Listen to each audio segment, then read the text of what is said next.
leading artificial intelligence companies are committing to new safety procedures. These commitments are real and they're concrete. They're going to help industry fulfill its fundamental obligation to Americans to develop safe, secure, and trustworthy technologies that benefit society and uphold our values and our shared values. It's part of a voluntary pledge as U.S. Congress and the White House develop comprehensive regulations for the growing industry. 7 companies have agreed to put new AI systems through outside testing before they are publicly released. AI-generated content will also be clearly labeled to help combat fraud and misinformation. The companies that have signed on include Microsoft, Google, Amazon, Meta, and OpenAI. But as I mentioned, this pledge is voluntary and there is no enforcement to ensure companies stick to the commitments. Joining us now to talk more about this commitment is AI Associate Dean at Humber College, Francis Syms.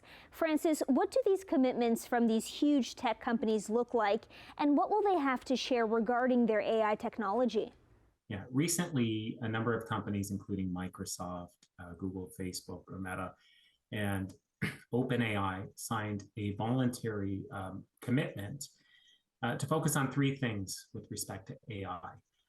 The first thing is safety and security and trust. And what that really means is they're going to ensure that the AI systems are not used. There's going to be some ethical guardrails around those AI systems.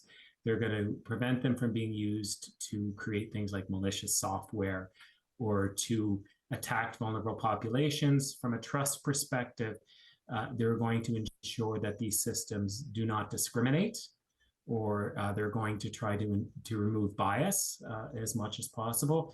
A few years ago, Amazon, for example, tried to use AI when hiring people, and what they found out is that the AI systems tended to pick white men as the primary population to hire, because it was based on the data that those systems had, which was that those were the people that were most often hired at Amazon.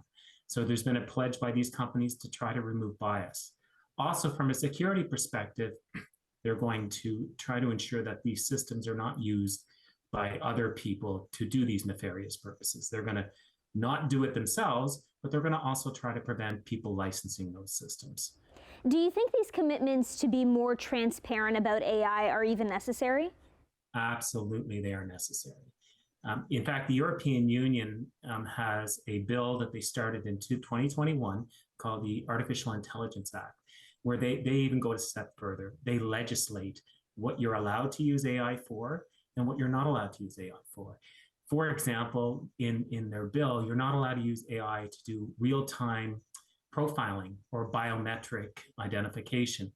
You can imagine, you walk into a restaurant and a camera picks you up and then it automatically profiles you and says you're more likely to commit this kind of crime, right?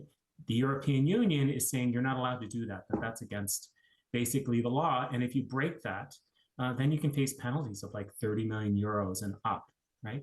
It'll let things like low risk situations, like using AI for advertising, to continue, but it's going to prevent sort of the high risk things from happening. What we see with the commitments in the US from those companies is a step towards that, right? But you have to remember it's voluntary. It's not legislated.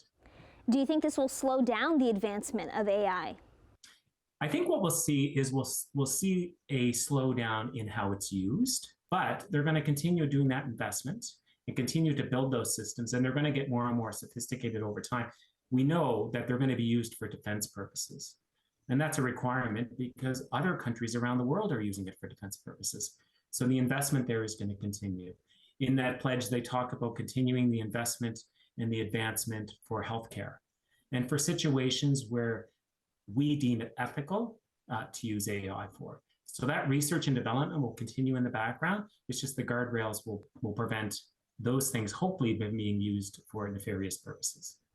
Thanks so much for joining us, Francis. You're welcome. My pleasure. Thank you.